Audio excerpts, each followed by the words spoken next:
When the doors to Frank Fritz's private garage were finally opened, no one could have predicted what secrets lay hidden inside.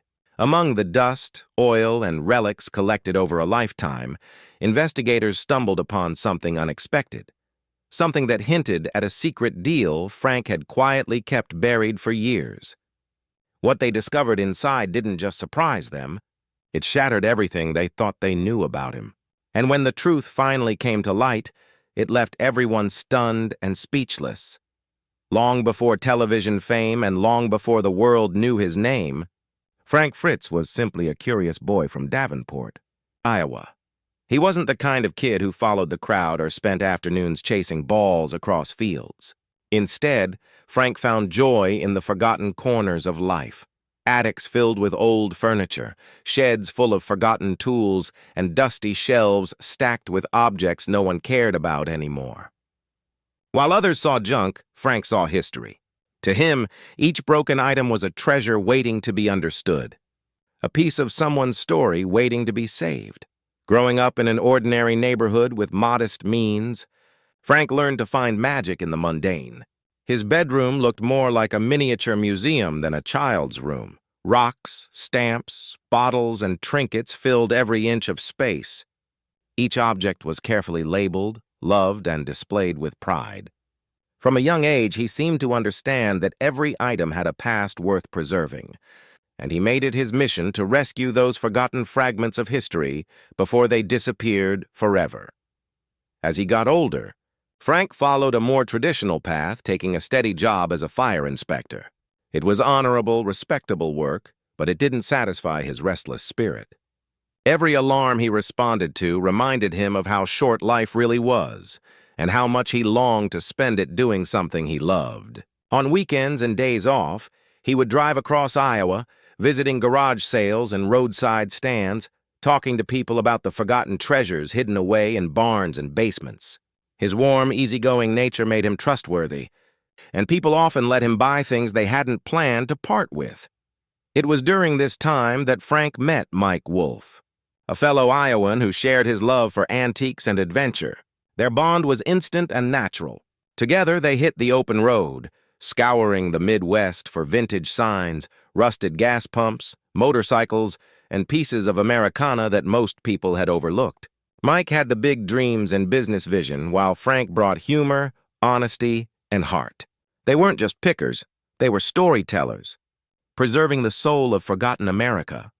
Their chemistry and passion eventually caught the attention of the History Channel, and in 2010, American Pickers was born. The show wasn't about fancy antiques or priceless artifacts. It was about people, memories, and the emotional value behind each find. Viewers instantly connected with Frank's charm.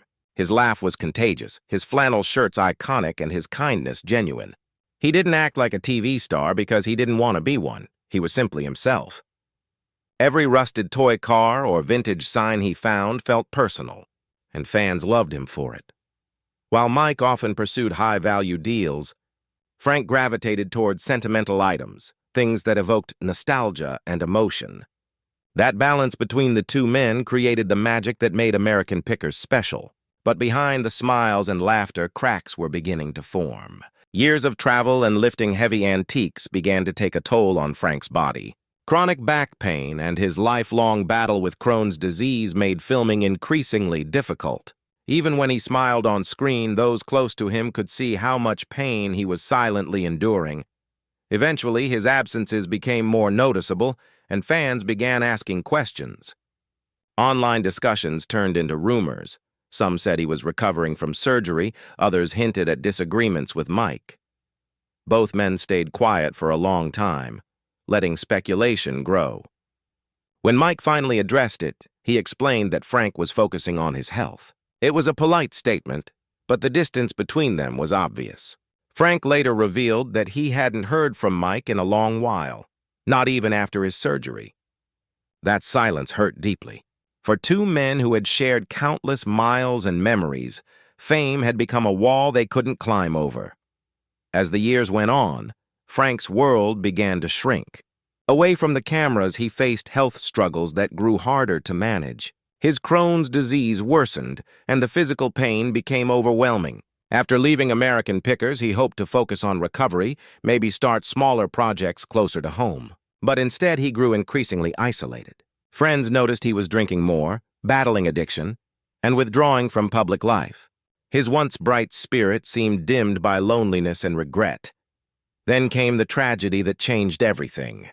In July 2022, Frank suffered a massive stroke at his Iowa home.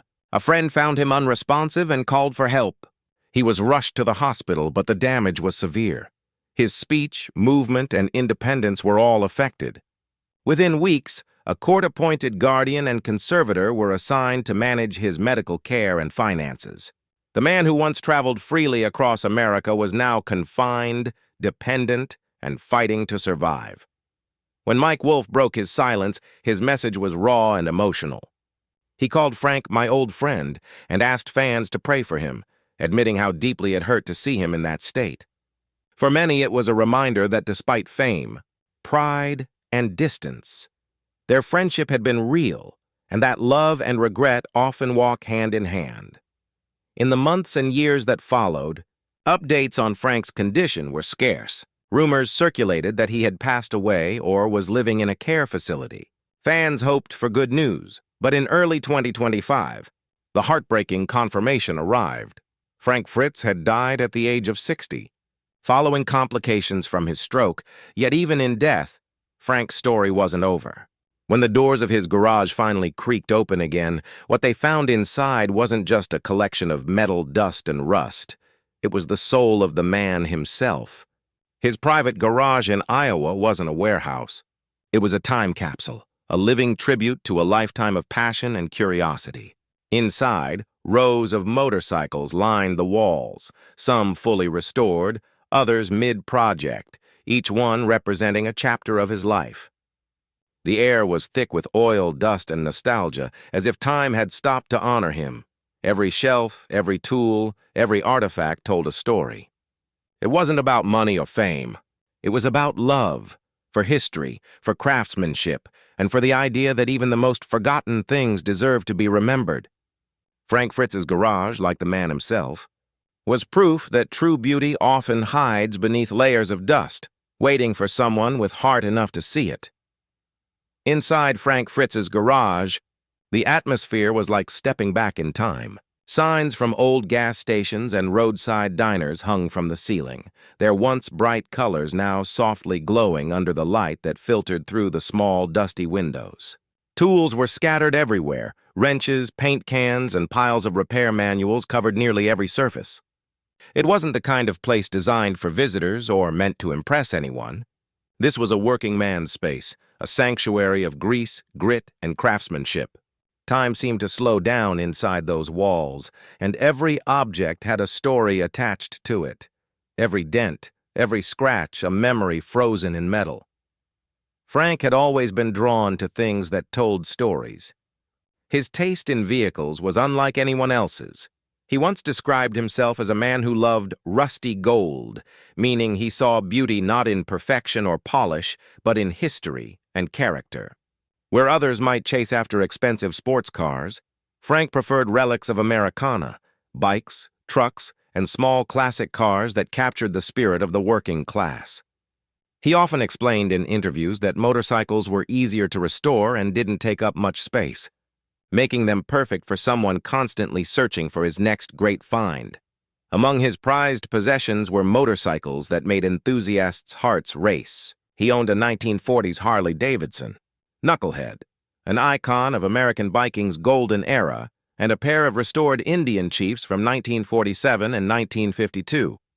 Between 2015 and 2018, Frank proudly displayed these bikes at antique fairs in Iowa, where visitors admired their flawless restoration and timeless beauty. These machines weren't just for show. Frank worked on them himself, welding, sanding, and polishing until they roared back to life. Every bolt he turned reflected his deep love for craftsmanship and the joy of reviving the forgotten. The garage also housed cars that locals spoke of with awe. In the back sat his beloved 1956 Chevrolet Bel Air, painted in a striking red and white two-tone that turned heads wherever it went. Nearby rested a quirky 1966 Dodge A100 hot rod truck, the very one featured on American Pickers, where Frank's grin was as wide as the truck was small, and only he could squeeze behind the wheel. There was also a gleaming Cadillac Fleetwood from the 1960s, symbolizing a bygone era of American luxury, and a 1973 Volkswagen Beetle that neighbors often saw him drive through town. Each vehicle represented a chapter in his life, a reflection of his restless curiosity and endless appreciation for history on wheels. Local appraisers once estimated that Frank's collection was worth between $350,000 and $500,000, as reported by the Des Moines Register in 2020. But those who truly knew him understood that Frank didn't collect for profit. He collected for preservation. His garage wasn't filled with pristine museum pieces. It was filled with stories. Many of the vehicles were mid-restoration, some waiting for parts, others kept simply because they reminded him of a person or a journey. After Frank suffered a stroke in 2022, a court-appointed conservator began cataloging everything he owned.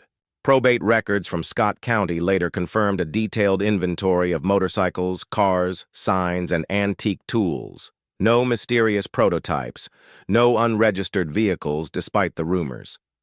What they did find, however, painted a vivid portrait of a man who lived for the thrill of discovery and the satisfaction of breathing life back into the forgotten. Friends often said Frank could lose entire days inside his garage, working quietly as the hum of old country music filled the air. He would tinker with engines, polish metal, and forget about time itself. For him, collecting was never about showing off or chasing wealth. It was about the sacred bond between man, machine, and memory. "I'm not hoarding," he once said. "I'm preserving history." Those words defined everything he stood for. After Frank's death, those who stepped into his garage described an eerie calm, as if his presence still lingered among the tools and treasures. And tucked away in a shadowed corner under a dust-covered tarp was something that drew immediate attention. The shape beneath it was unfamiliar, its curves and form unlike anything they had seen before. When the tarp was finally pulled back, silence filled the room. What lay beneath was astonishing, a car that seemed part legend, part mystery. Its body bore the muscular lines of a Corvette, but something about it was different. The stance was lower, the shape more aggressive, and the fiberglass shell didn't match any known factory design. It looked like something that shouldn't exist. As experts examined it, their intrigue turned to disbelief. The car had no VIN number in its usual spot. Instead, they discovered a small brass plate on the firewall, etched with the words, "Experimental use only." That single phrase changed everything. If true, it meant the car wasn't just rare. It was possibly never meant to be seen by the public. Some speculated that Frank had stumbled upon an unrecorded prototype linked to the legendary 1963 Corvette Grand Sport. Only 5 Grand Sports were ever officially built by General Motors, each meticulously documented. Yet this mysterious machine shared striking similarities: the wide arches, the racing stance, the unmistakable fiberglass body. Could Frank have uncovered a hidden 6th model that vanished from GM's records before anyone could document it? Pinned above his workbench, right beside the car, was a faded handwritten note that read, "I left behind everything there." No one ever figured out what Frank meant by that, but it deepened the mystery. How could a small-town picker have ended up with a car that might rewrite automotive history? Some whispered that he'd acquired it decades earlier through a secret deal with a retired GM engineer who had worked on experimental racing projects in the 1960s. Others believed Frank found it at a Michigan estate sale tied to a former GM factory worker's family. When the discovery hit the news, the story spread like wildfire. Car forums across the world exploded with debates. Some dismissed the find as a clever replica. Others swore it was the lost treasure of the century, a secret prototype GM had buried and forgotten. GM's silence only fueled the fire. They refused to issue a statement, leaving collectors and historians to speculate endlessly. Historians searched for any missing Grand Sport records or clues of an unlisted prototype, but no official documents surfaced. Still, whispers from former insiders hinted that GM's prototype division had occasionally built test cars, vehicles that were never logged, some destroyed, some quietly disappearing into private hands.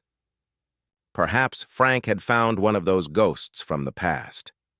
Soon, collectors began reaching out to Frank's estate with staggering offers, some rumored to be in the millions, but every offer was turned down.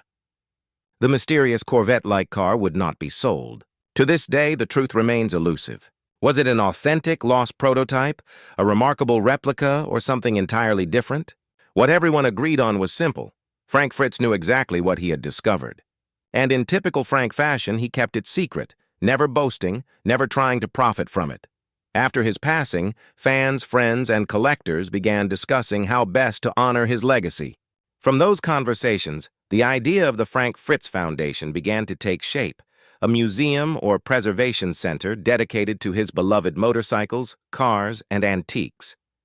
The dream was to create a place that celebrated not fame or fortune, but curiosity, craftsmanship, and the art of discovery. Even today, Frank's spirit lives on through the people he inspired. Fans continue sharing photos of their favorite American Pickers episodes, recalling his humor, honesty, and deep respect for the past.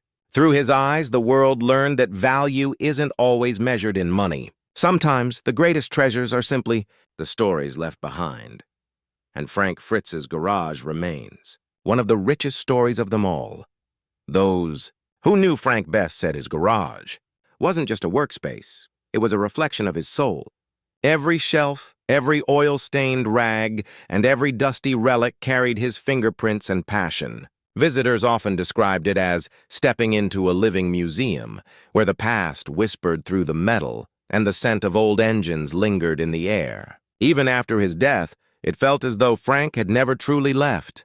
His presence could be felt in every unfinished project and every half-polished part, as if he had simply stepped out for a moment and might return any time to continue his work. In the months following the mysterious car's discovery, the media frenzy only intensified. Major automotive magazines and YouTube restoration channels picked up the story, each offering their own theories about the origin of the ghost Corvette. Some reporters traveled to Iowa hoping to get a glimpse of it, but access to Frank's property remained restricted.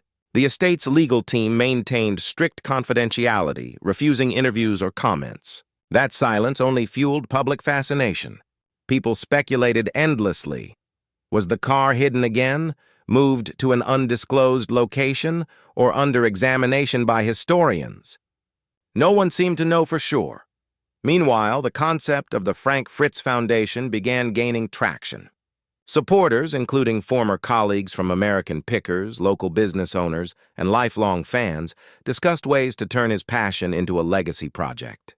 The vision was not just to display his collection, but to inspire new generations of collectors, mechanics, and dreamers.